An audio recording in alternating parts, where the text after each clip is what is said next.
Sri Lanka's most powerful news brand. In a recent communique to employees of SriLankan Airlines, its chairman Ajit Dias stated that the company is facing a risk of shutting down. Ajit Dias notes that the government has very little choice and that it is looking at 3 possible solutions. In his memo, Chairman of SriLankan Airlines Ajit Dias notes that SriLankan Airlines is operationally cash flow deficient and that their costs exceed the income by a wide margin. He notes that two state banks who are the principal tenders of SriLankan Airlines are at a risk due to this situation. He notes that due to this situation, funding the losses of the airline past the 31st of March 2018 will be a very hard call. The chairman of SriLankan Airlines in his letter speaks of 3 possible solutions. Restructure the company in such a way to attract an equity partner. Carry out the restructuring in a manner that the airline can manage its own affairs without government funding if finding a partner fails. And closure of the company if both above options are unavailable.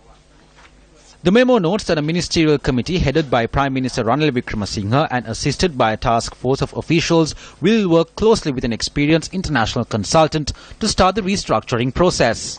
The process was to begin on the 11th of this month, with a preliminary report being produced by the 20th. The memo states that the entire solution needs to be implemented on or before the 31st of March 2018. According to the annual report of SriLankan Airlines for the financial year 2016-17, the national carrier suffered a loss of over 28 billion rupees. The day-to-day expenses of the airline are being managed through a 7.5 billion rupee bank draft. The Alliance of Unions of SriLankan Airlines, in a letter to the chairman of SriLankan Airlines Ajit Dias, has responded to the recent memo sent out to all employees regarding the fate of the national carrier.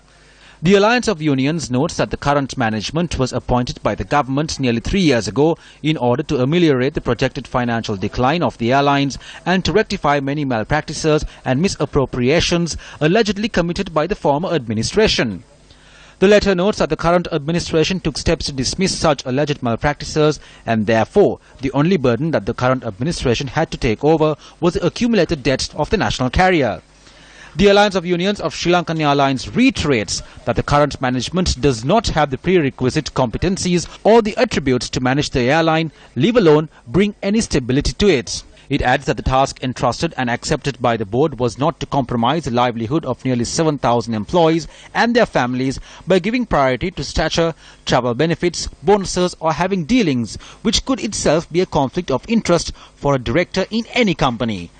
The trade unions question as to why experienced international consultants were not invited when the management first took over, and adds that it may have been more prudent to have hired such a competent person locally or internationally from the inception.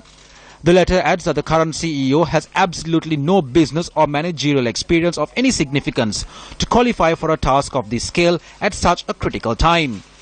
It also notes that if the current chairman, CEO or any one member of the current board of directors is retained and remains a constituent of the management of SriLankan Airlines following the restructuring process, the entire restructuring process will prove to be ineffective and will not yield the desired results. The subject minister said in Parliament that this company is not worth even a rupee. He said that this should be buried. The comments gained international attention, and because of this, we were not able to attract an investor. There is a kitchen cabinet in place. This is not a part of their property. They cannot just shut it down. The chairman informed us of the kitchen cabinet's decision. As a union, we will not allow them to take such decisions. We will continue this fight. We are going to meet the president next week and we will inform him of all this. We hope to move ahead with the restructuring process together with him.